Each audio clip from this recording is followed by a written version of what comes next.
inclusive feedback. F, feeling of achievement. E, everybody should get feedback. E, everyone's feedback should be unique. D, do it right. B, bring it on. A, adapt it. C, connect me. K, keep me going. Feedback.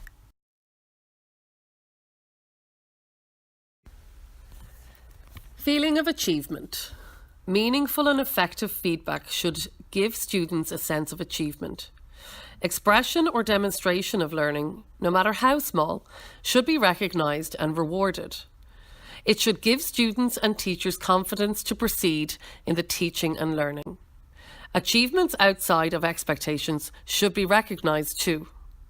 Catch them being good is a popular phrase in special education, as quite often students with additional needs have experienced negativity in relation to who they are and what they can achieve. Start positive. Remember one good adult. Feeling of achievement. If I know I'm doing something well, I will continue to do it. If I'm getting something wrong, explain it to me. Don't just give me a X or give out. I can't do it because I've never done it before, and I'll never do it if you don't show me how, and if I don't feel like I can. Everybody needs feedback. Feedback is important to everyone. Effective feedback is essential for meaningful teaching and learning to happen. Don't be afraid to give students with additional learning needs feedback. They need it just as much as the next child. You will need to consider what you were saying, when you were saying it, and how you were sharing it. The point here is everybody, not just those that we see learning. Everybody needs feedback. If everyone else in my class gets feedback and I don't, I stand out. If I'm always getting feedback and no one else does, I stand out. I might just need a little encouragement or a good job. In fact, everybody needs that.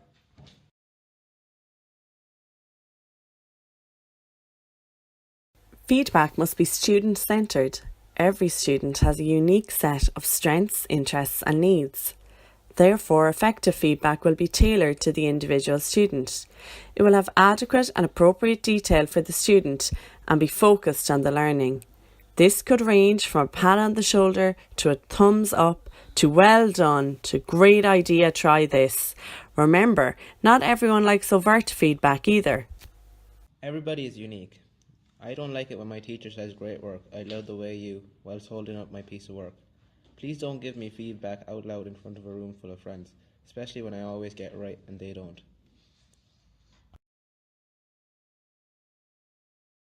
Doing it right. Giving feedback at the right time and in the right way is essential. When done right, feedback is empowering to students and teachers. When done wrong, it can be damaging to both teaching and learning. For example, calling out a student in front of peers who has high anxiety levels. A small nod or a smile be the place to start. If there is a lot of feedback given to one child all the time, will this make them stand out? What about the child who is going home to a difficult family background? What effect will your feedback have there? Doing it right. So the feedback I wrote on my copy the other day was read by my dad, who then gave me a hard time because I'm not trying hard enough in class. I tried to explain that I usually get on great in your class, but that day I had arrived into school late because of a doctor's appointment due to a broken wrist, and I didn't get to finish the task.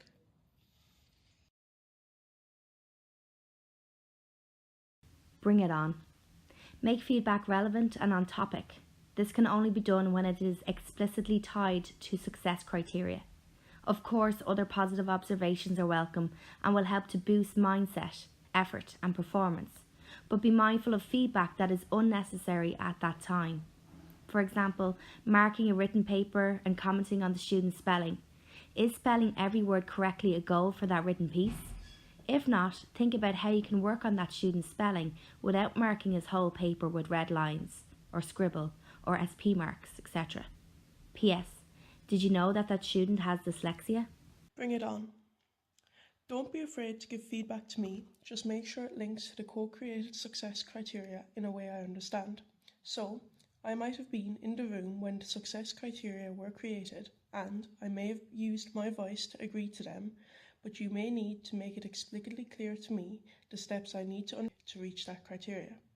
In doing that, you are making sure the purpose of the learning is clear to me and you, and I am more likely to understand the feedback you then give me.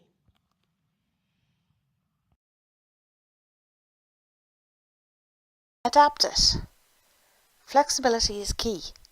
If the results were not what was expected, adapt the teaching learning to meet the identified needs. Equally, adapt the method of feedback, depending on the task, the student, the learning.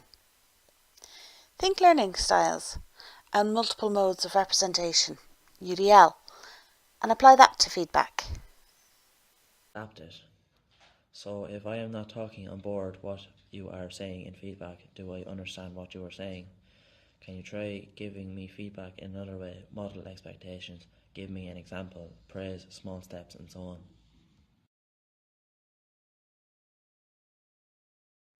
Connections. Connect feedback to both prior and future learning. This is essential. Repetition, generalization, transference, spiraled approach are all key terms when it comes to teaching, learning, assessment, feedback for students with additional learning needs.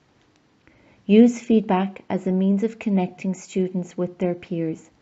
Don't forget parents. Feedback for the child is often feedback for parents too. Connections.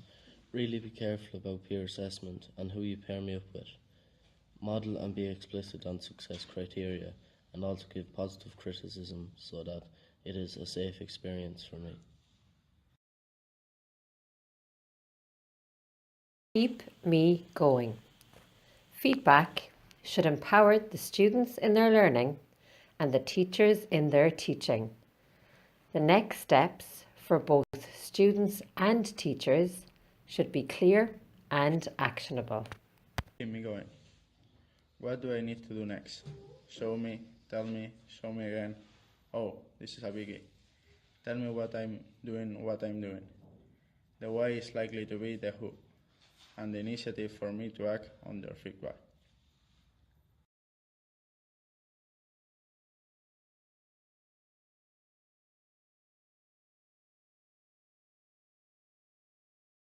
This screencast was recorded by the Level 1 and Level 2 Learning Programmes team with the Junior Cycle for Teachers support service.